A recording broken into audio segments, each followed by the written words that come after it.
कहीं नौकरी दे नहीं पा रहे हैं तो संविदा पर और उस पर लेकर आ रहे हैं। मैं समझता हूं कि ये पूरी तरीके से पूरे सिस्टम को और पूरे व्यवस्था को ध्वस्त करने वाली व्यवस्था है। ये सब चीज़ें कभी लागू नहीं होनी चाहिए। तो अब भारत सरकार में भी पर्चे लीक हो रहे हैं। अभी सिपाही के पर्चे प्रदेश में लीक हुए, आरओ के लीक हुए, गार्जियन परेशान है, कितने दिन पढ़ाया लिखाया और वो चीज़ें गड़बड़ हो रही हैं। जैसा अभी चुनाव के दौरान भी आपने देखा होगा, इंडिया गठबंधन के नेताओं ने, अखिलेश जी ने और सभी लोगों ने काफ़ी चीज़ें इस तरह की बात राहुल जी ने पहले उठाया था कि जैसे आर्मी में इन्होंने संविदा पर अग्निवीर किया। अखिलेश जी ने भी कहा था कि प्रदेश के अंदर पुलिस भर्ती में भी इस तरह की चीज़ें आने वाली हैं। तो आम लोगों को कैसे, उसमें लोगों को कहाँ कहीं नौकरी दे नहीं पा रहे हैं तो संविदा पर और उस पर लेकर आ रहे हैं। मैं समझता हूँ कि ये पूरी तरीके से पूरे सिस्टम को और पूरे व्यवस्था को ध्वस्त करने वाली व्यवस्था है। ये सब चीज़ें कभी लागू नहीं होनी चाहिए।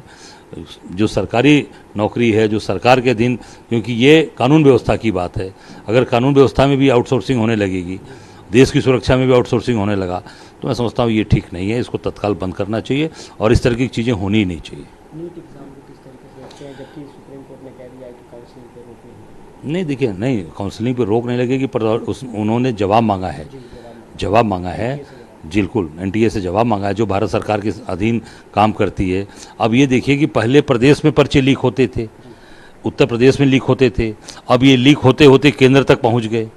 अब जो एनटीए है वो भारत सरकार के अधीन काम करती है, तो अब भारत सरकार में भी पर्चे लीक हो रहे हैं। अभी सिपाही के पर्चे प्रदेश में लीक हुए, आरओ के लीक हुए, तमाम एग्ज़ाम्स के पर्चे लीक हुए, और अब मेडिकल जो बच्चे इतनी मेहनत कर रहे हैं सालों साल, टैलेंटेड बच्चे हमारे देश के जो भविष्य के डॉक्टर बनने वाले हैं, जिनके ऊपर जिम्मेदारी आने वाली है, उन बच्चों का भी भविष्य अंधकारमय हो गया। वो डिप्रेशन में है, परेशान है बच्चे, गार्जियन परेशान है, कितने दिन पढ़ाया लिखाया और वो चीज़ें गड़बड़ हो रही हैं।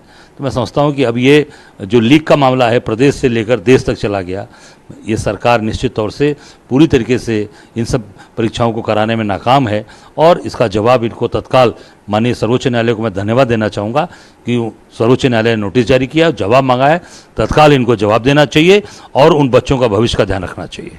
देखिए, ऐसा है कि ये जनता को केवल बेवकूफ़ बनाने का, जब से शुरू से 2014 में 2 करोड़ लोगों को नौकरी मिलेगी, 15 लाख रुपया काला धन आएगा तो यूं ही अकाउंट में चला जाएगा, तो वो अकाउंट में गया, 2 करोड़ लोगों को नौकरी मिली या 2 करोड़ लोग बेरोजगार हो गए।